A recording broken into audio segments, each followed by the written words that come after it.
we are going to take a look at an essay written on this short story 11, answering the question underlined in green, why do you believe Mrs. Price acted the way she did? Now, in the story, the first few paragraphs, the narrator of the story, Rachel, is describing how she feels that now she's 11. It's her birthday today, and she's describing her feelings being 11. This is quite irrelevant to the actual question on the test, and we will start reading from right here. Only today, I wish I didn't have only 11 years rattling inside me like pennies in a tin Band-Aid box. Today I wish I was 102 instead of 11, because if I was 102, I'd have known what to say when Mrs. Price, and this is the first mention of Mrs. Price, who the question is about, put the red sweater on my desk. I would have known how to tell her it wasn't mine instead of just sitting there with that look on my face and nothing coming out of my mouth. Whose is this? Mrs. Price says, and she holds the red sweater up in the air for all the class to see. Whose? It's been sitting in the coat room for a month. Not mine, says everybody, not me. It has to belong to somebody, Mrs. Price keeps saying, but nobody can remember. It's an ugly sweater with red plastic buttons and a collar and sleeves all stretched out like you could use it for a jump rope. It's maybe 1,000 years old, and even if it belonged to me, I wouldn't say so. Maybe because I'm skinny, maybe because she doesn't like me. That stupid Sylvia Saldivar says, I think it belongs to Rachel. An ugly sweater like that, all raggedy and old, but Mrs. Price believes her. Mrs. Price takes the sweater, puts it right on my desk. But when I open my mouth, nothing comes out. That's not, I don't, you're not mine, I finally say in a little voice that was maybe me when I was 4. Of course it's yours, Mrs. Price says. I remember you wearing it once. Because she's older, and the teacher, she's right, and I'm not. Not mine, not mine, not mine. But Mrs. Price is already turning to page 32 and math problem number 4. I don't know why, but all of a sudden I'm feeling sick inside. Now let's stop here. Let's go and take a look at the essay. Now, the essay is divided into 4 paragraphs or 5 paragraphs. I prefer the 5-paragraph essay. You would have an introduction as the first paragraph, a conclusion in the final paragraph, and then 3 body paragraphs with the 3 main ideas or the 3 reasons for Mrs. Price's actions. Here in the introduction, let's take a look at what you wrote. Mrs. Price acted the way she did because of many reasons. First, you said many reasons. You didn't say 3. So if you're going to talk about 3 reasons, I would prefer that you specify that they are 3. Then you said she wanted to get rid of it fast. What I understand is that she wanted to get rid of it fast is one of those 3 reasons. So it doesn't make sense that you only mentioned this one. You should mention all 3 reasons. One more thing. Using the word because and the word reason or reasons together is usually redundant. It's basically repeating the same word twice. So we don't prefer in writing, although it's not grammatically wrong, to use the word because and the word reason together. So I would prefer that you say something like this. Mrs. Price acted the way she did because of 1, 2, and 3, the reasons. Or Mrs. Price acted the way she did for many reasons, or for 3 reasons. Then a period, and then list the first, the second, and the third reasons, just briefly. Okay? So how's your introduction going to look like? Mrs. Price acted the way she did for 3 reasons. Then you're going to state the reasons. Okay? 1, 2, and 3. Then we're going to start with our first body paragraph, which should address the first reason. Let's take a look at what you wrote. First, that's very good. Having transitions in the sentence in the essay is really important. So starting your paragraph with the word first does show that this is the first reason or the first idea that you have in your essay. First, she wanted to get back to class quickly. Okay, now let's go back to the essay. Where's the part that says she wanted to get back to the class quickly? It's right here. So this was your first body paragraph. No, not mine, not mine, not mine. But Mrs. Price is already turning to page 32 and math problem number 4. So by the time Rachel starts to object, that this sweater is not hers, Mrs. Price is already turning to page 32, math problem number 4. This is where she wants to get back to class quickly. However, before that, there was a part when she asked, whose is it? And she said it has to belong to somebody. And then when Sylvia says, I remember it, I think it belongs to Rachel, Mrs. Price takes the sweater and puts it right on my desk. And then Mrs. Price confirms to Rachel and says, of course it's yours, Rachel. I remember you wearing it once. So this may be the first reason that she wanted to get rid of the sweater in the first place. Now, you did write that, but look where you wrote it. Next, in your second body paragraph, you said she was trying to get rid of it because it was in the coat room for a month. Now, if we go back to the story, where's the part that says it was in the coat room for a month? Right here. Whose is this? Mrs. Price says, and she holds the red sweater up in the air for all the class to see. Whose? It's been sitting in the coat room for a month. So here is your second body paragraph. You're talking about this part. However, look at what you wrote. The first body paragraph is right here, and your second body paragraph is from right here. Now, when I put reasons, or I want to quote from the actual story, I need to go in order. So this should have been your first reason, or your first body paragraph, and this part should have been in your second body paragraph. So the first reason would be that she wanted to get rid of the sweater because it had been sitting in the coat room for a month. She asked, who does it belong to? Nobody answered. Everybody denied that it belonged to them. So she said it has to belong to somebody, and she was relieved that somebody said that it would belong to Rachel, and she just gave it to Rachel. So that's the first reason. You wrote it as the second reason. So let's go back to your first reason. First, she wanted to get back to class quickly. This is because right after she gave Rachel the sweater, she quickly got back to class. She didn't want to waste any more time on Rachel and on the sweater.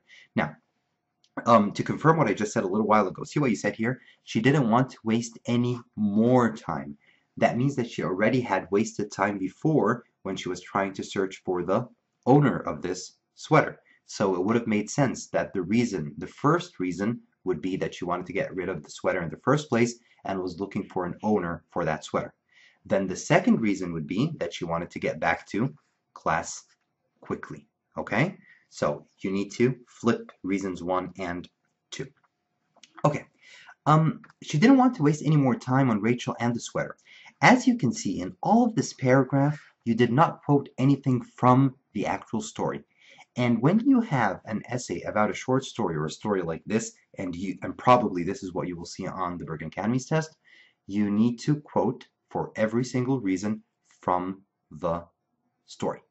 So you should have used this. Mrs. Price is already turning to page 32 in math problem number 4, okay, to prove that she wanted to get back to her class or to her lesson quickly. Okay. Now, for the second paragraph, next, second body paragraph, which again should be switched with the one before because this is the first reason. Next, she was trying to get rid of it because it was in the coat room for a month. Now, you used she here as a pronoun in the beginning of the paragraph, which is not a very good idea because this could be considered an ambiguous pronoun. Are we talking about Mrs. Price now, or are you talking about Rachel? Is the she here referring to Rachel or Mrs. Price? Now, I know you're not going to say Mrs. Price the whole time. You want to refer to her as she. But in the beginning of the paragraph, you should probably use the name first. So I would have said something like, next, Mrs. Price was trying to get rid of it because it was in the coat room for a month. She, that's fine because I already know I'm talking about Mrs. Price, probably wanted to get rid of it so she didn't have to deal with it anymore. Mrs. Price says, now you're quoting, which is good, whose it's been sitting in the coat room for a month. Okay? This is her question that you got from right here. Right here. Whose is this? Okay? Whose it's been sitting in the coat room for a month. Okay.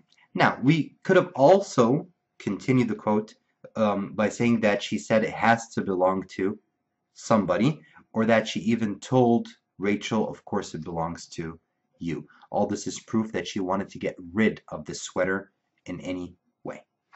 Okay. Now, for your third reason, you said lastly. Usually, in American English, we say first, second, third, last. British usually say firstly, secondly, thirdly, and lastly. You use the combination of both. It's not entirely wrong, however, it doesn't look good. So since you said first and second, I would prefer, or first and next, sorry, I would prefer that you say here last. Or you could have used first, second, and third. Last, the sweater smells like cottage cheese. Now here you're using a quotation again, but you forgot to put your comma before the quotation marks. Okay, you did remember to put them here, but you forgot here. Last, the sweater smells like cottage cheese and is an ugly sweater like that, all raggedy and old. Now the period should be inside the quotation marks. Any punctuation should be inside the quotation marks. Mrs. Price, make your uppercase M look more like uppercase M's, okay, with straight lines, because this could be mistaken for a lowercase m. Mrs. Price probably believed Sylvia Saldivar because it smelled as Rachel described it, and let's just stop here. I don't understand this reason. Last, the sweater smells like cottage cheese. Rachel's the one who said that, and is an ugly sweater, like that, all raggedy and old. Rachel is the one who said that. Mrs. Price probably believed Sylvia, who said the sweater belonged to Rachel, because it smelled as Rachel described it. That doesn't really make sense. So you're saying that Mrs. Price believed Sylvia when she said that the sweater belonged to Rachel, because later on Rachel describes to us, not to Mrs. Price, that the sweater smells like cottage cheese? That's not a reason. Let's search for a third reason. Okay, we already finished these two reasons right here where I have the 1 and 2.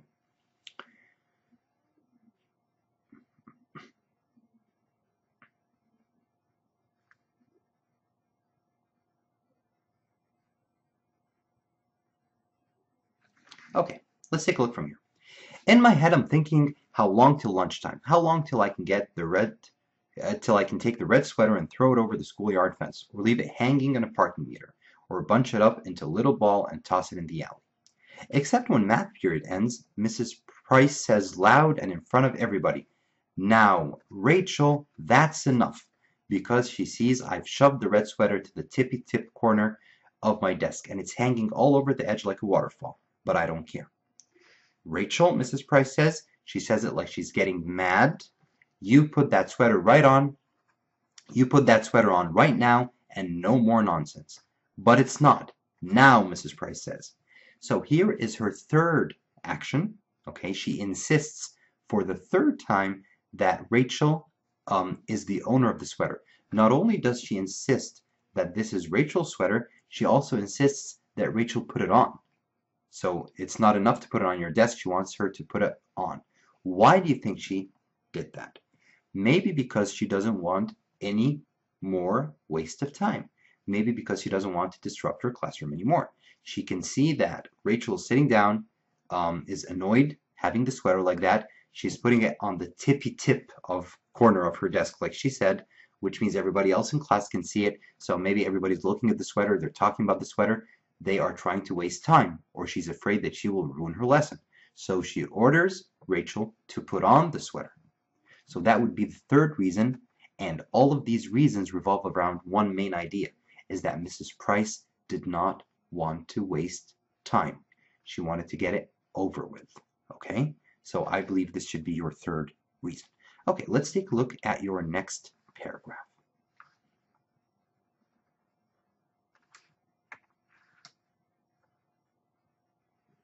Okay, the remainder of the paragraph that has the reason that I don't really like, that Rachel just wanted to give it that Mrs. Price, just wanted to give it to the first person that got blamed. After all, who would want to hold a shirt that smelled like cottage cheese? Now, for your conclusion, your final paragraph right here, in conclusion, Mrs. Price, again, acted the way she did because she wanted to get rid of the sweater quickly. She wanted to get back to class. She was ticked off that it was in the coat room for a month and it smelled. Now, you should restate the reasons here, summarize the reasons in your conclusion. Now, what you did was you said because she wanted to get rid of the sweater quickly. So, first one, get rid of the sweater. Two, to get back to class, okay? And we have to stop here for a moment. You said that you wanted to get rid of the sweater first, and then you mentioned that you wanted to get back to class. This is the correct order. This is not the order you used in the body paragraphs a little while ago. You had switched them, remember? So this is correct. Third, she was ticked off that it was in the coat room for a month. This is related to the first reason, it's not a new reason, and it smelled. This is your third reason that I'm not really convinced, okay?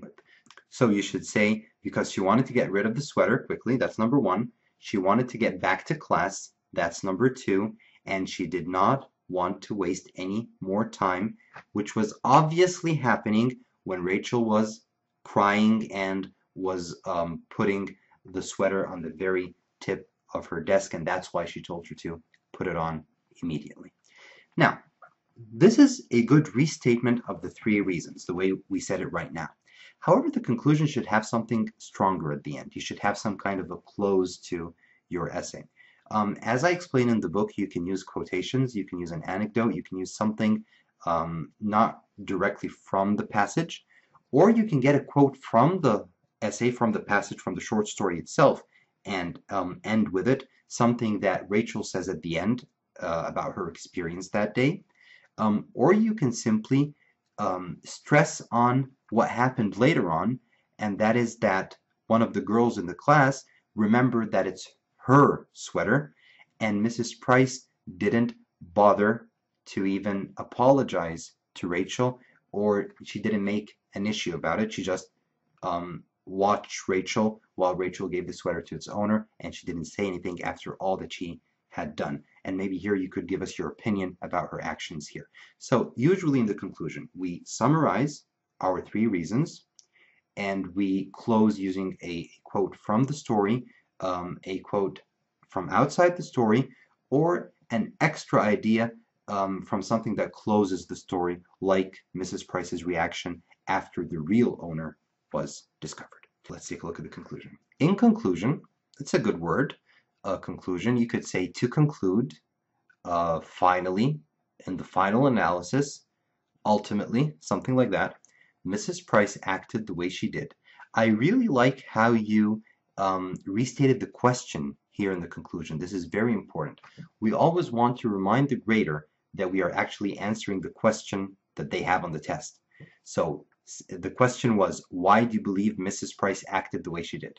So in the conclusion, using the same words is a very good idea. In conclusion, Mrs. Price acted the way she did because she wanted to get rid of the sweater quickly, she wanted to get back to class, comma, she was ticked off that it was in the coat room for a month, and it smelled.